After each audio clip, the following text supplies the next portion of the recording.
Fall scallop season is upon us, and there's some work to be done, so we're putting a fresh blade in this bandsaw and knocking some dust off of it so we can make some accurate cuts in this pipe. But before I do any cutting, I like to clean them up, knock all the oxidation off, bird poop, forklift marks, what have you. They're not very nice to these pipes sometimes, so I figure a little bit of work up front leads to a much better product in the end, and if a few minutes of my time can make it look that much better, I definitely feel like it's worth it. And instead of spot cleaning for each weld, when the whole tube is clean, I actually end up being faster in the end.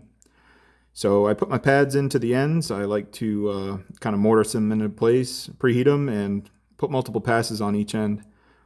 These legs are not something to mess with. They are a 2-force member. They're basically struts on each side of the main boom, and they keep the main boom from coming down to the floor. So they definitely require some respect.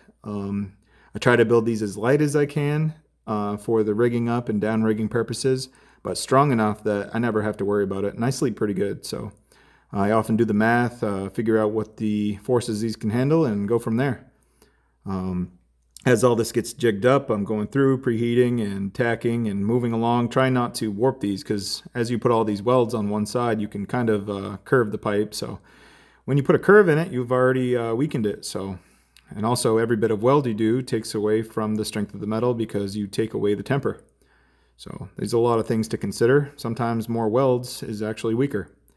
And by adding this bridging, these ladders on here, it's a lot stronger.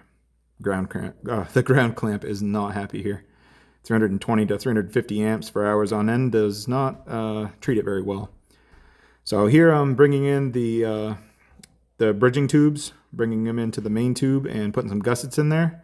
And they act kind of like tension cables, and they actually make this strut 4 or so times stronger in bending. It's pretty cool. Anyhow, fit like a glove, everybody's happy, and everyone goes home safe. That's the way it should be done.